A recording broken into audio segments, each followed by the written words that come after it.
យើងទើបចាប់ផ្ដើមក៏ត្រូវបញ្ចប់ទាំងទឹកភ្នែកពេលដែលក្តីស្រមៃត្រូវខ្យល់ព្យុះបក់ឲ្យបែកបងធ្លាប់គិតថាស្នេហ៍អាចផ្លាស់ប្ដូរពិភពលោកតែចុងក្រោយបានត្រឹមឈរឈឺចាប់ម្នាក់ឯងស្ងប់ស្ងាត់គ្រួសារអូនមិនពេញចិត្តដែលអូនមានបងជាមនុស្សស្នេហ៍ពាក្យថាអនាគតធ្វើឲ្យយើងត្រូវឃ្លាតឆ្ងាយគ្នាទេបងដឹងអូនក៏ឈឺពេលនិយាយពាក្យថាលា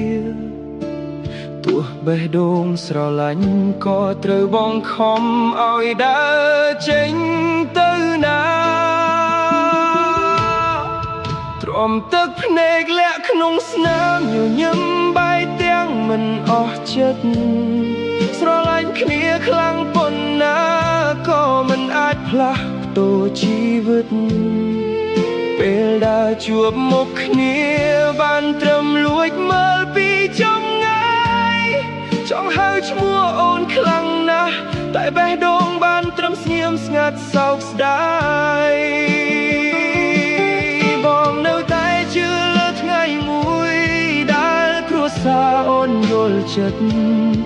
បើស្នេហ៍ពិតមិនបោះបង់ប្រហែលយើងអាចជួបគ្នាវិញ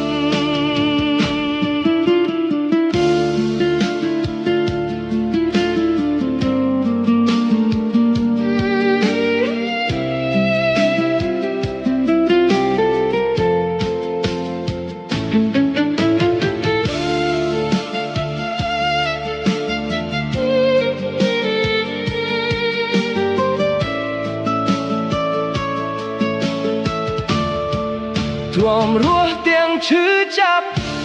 ព្រោះក្នុងចិត្តនៅមានអូនទោះពេលនេះឃ្លាតឆ្ងាយក៏មិនភ្លេចថ្ងៃធ្លាប់កាន់ដៃស្ងួនបើជានេះមិនបានគ្នាសូមឲ្យចិត្តនៅចាំស្នេហ៍នំអ្នកដែលបងស្រឡាញ់រហូតដល់ថ្ងៃ